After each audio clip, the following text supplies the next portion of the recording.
I bow to all the seekers of truth. As it is today,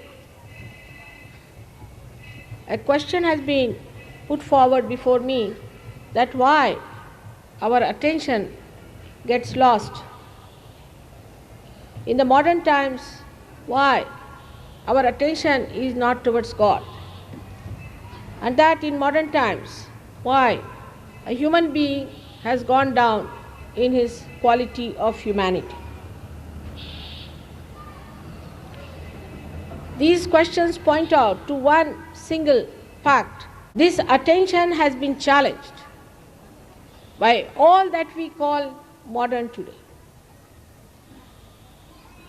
I do not say that we have to be primitive people, but today we find all these things sound like mythical, because at what level we are, we see that as the truth, as the reality, but it is not. All this is created by human beings. How this is created and why it has happened, I would like to explain to you. Sri Krishna has clearly said that the awareness grows downward. Why? The roots are in the brain of a person.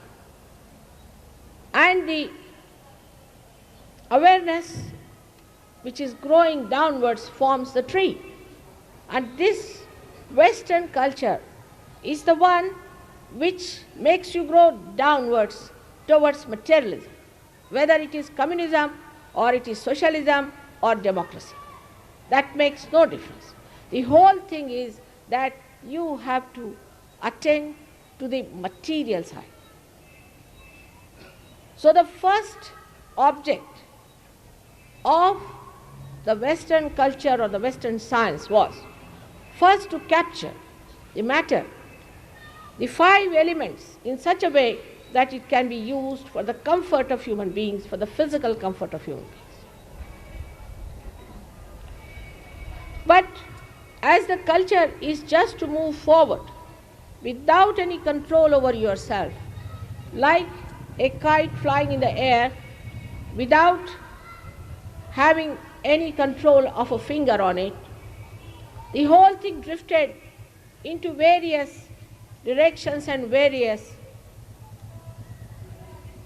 fields where it got lost. When we pay attention to something, if the attention is pure, it will purify the matter and will come back to us as a pure attention. But when the attention is filled with these ideas that you have to use all the matter for your comfort, then it gets lost in the matter. It gets involved in the matter. It gets spoiled in the matter. And then what comes back to us is the thought how to possess it. To possess the matter, to use the matter, to sit on top of the matter was the first mistake. Matter is your slave in any case. In any case, it is your slave. And this you would have got it without paying so much attention to it. To think that science was discovered by scientists is egotistical. It's only your ego says that. You cannot discover anything unless and until the God's grace is upon you. It's the God's grace that brings forth the exposition of His powers. But why did we accept this without going into the roots to find out how did we have these things? And we would not go into the past of it, but we started moving downward with this Western culture. And that's the downfall of our country. That has brought all this nonsense here. When money becomes everything, the money orientation, the economics of it. Even I was surprised when some villagers told me that even the animals coming from the West are stupid. I said, how? He said, now take a hen from India and take a leghorn or roots from Western countries. If there is an attack on the little chicks, the mother will start shouting or doing something, screaming, or doing something to call all her children under her wings if it's an Indian hen. But if it's an English hen, she wouldn't mind, she'll look at everything very peacefully. Sthita pragya. Not bothered. Then he said, most surprising thing is that our bullocks, if you tell them, go this way, that way, they understand. But if you tell a Western bullock, he walks straight into the car, into the trucks, he doesn't know where he's walking. He has no idea. You cannot leave them alone. And if you tell them walk this way, they'll walk the other way around. So what is in this culture? What is in this whole upbringing that makes you so gross? The attention is on the matter and not on the spirit. All the time, the matter is trying to overpower the spirit. Supposing there's a tree that falls off, it dies, then you make a chair out of it. It's a dead from the dead. Now you sit on the chair and you become a slave of the chair. You cannot sit on the ground. Then you have to carry chairs with you. If you start moving in a car, you become so useless that you cannot walk with your legs. Tomorrow you start having calculators. You'll be surprised. I live in London, I'm amazed at the people. Even if they have to do 2 plus 2, they want their tambaku. They want to calculate it. For 2 plus 2, they cannot do it. They have no brains left because computers have come.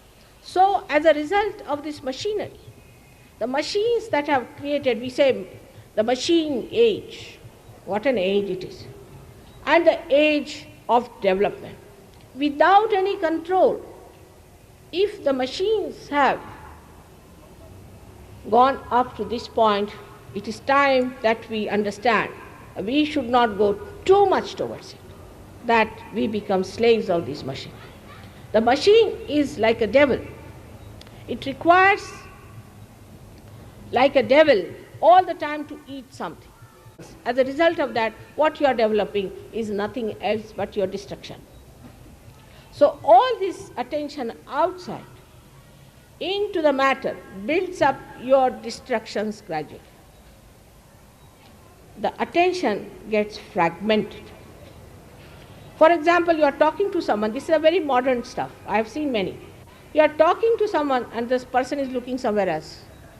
Where are you looking? Oh, I was looking at that picture or something. I think I should buy that. But I am talking to you here. It doesn't go into head. Nothing. He is looking at something or at some woman or at some man, which is joyless pursuit.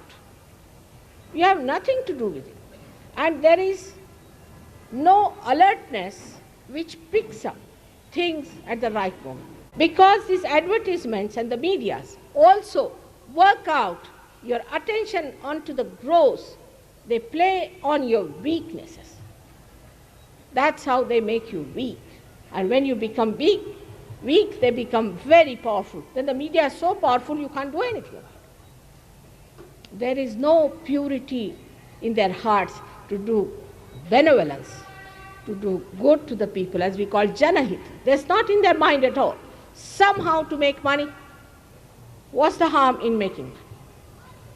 It's surprising how people are compromising for the sake of money. Money doesn't give you joy. I have to tell you, it cannot give you joy. Don't run after money. Have an integrated attitude towards money. This is the trouble of this country has come because money has become the most important thing for them. Nothing that they think that this body, this being, this is a collective being. This is a samuhik being. It cannot be happy with this kind of a harm we are doing to our society. All those who do things like this, their 7 generations will be cursed by God. You must understand. Those who make money at the cost of the poor people, they will be cursed forever. And one should not join such people, even if you have to suffer. I know it's very hard time. People cannot afford to live with the earnings they have. But still, if you decide, you can live with the satisfaction that you have done right. If your freedom has to be complete, you must get your swatantra, you must know the technique of your swa, of your spirit. Unless and until you get this full freedom, you are not free people. You are slaves of money, you are slaves of powers, you are slaves of showing off, you are slaves of everything today. All kinds of bad habits. So we have become greater slaves of all the bad habits, all the bad doings, and there is nothing that a person in a big position can think of not doing. Why it has happened to us? Why have we all collapsed into such insipid, useless people? Is this that they have not realized that the greatest thing is in the brain, is the roots. These roots are here. The Kundalini has to only enlighten these roots, and we never bothered about it. We never cared for it. We are all the time worried as to how to get more money. So what happens that this attention, when it starts moving towards money, we become so blind that we do not see why are we asking for money. What is the need for money? I am not for this capitalist at all. I know how horrid they are. We have to have another system, a parallel system that will crush this stupid machinery which is taking us downward and downward and downward. But the attention, when it gets lost, it fritters away. It gets lost, it gets fragmented, there's no continuity in it, it fritters away. And a person becomes a superficial person, extremely superficial. He cannot go deep. How can you feel his spirit? The superficiality makes you absolutely a person who has sort of a crust and nothing inside. Absolutely what we call the hollowness, koklap, completely hollow. If you just break that man, you find out he is not a man of character, he is not a man to be depended upon, he is not a man who talks good of others, he will try to pull each other. This is what happens to your attention, and you become extremely, extremely low-level human being. Devakade laksha theva. Keep attention towards God. Where is your attention?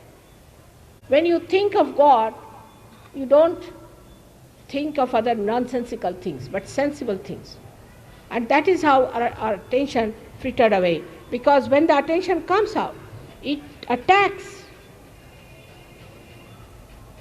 the modern. Because there's a challenge. As a result of that fight, the attention breaks into fragments. There's no fragmentation is there. Your attention is not collected. You don't know where you are moving. You can't see anything, you don't understand. All these false ideas have to fall out. And for that, we have to start a new system. And a new system has to come forward through the people who have achieved their yoga.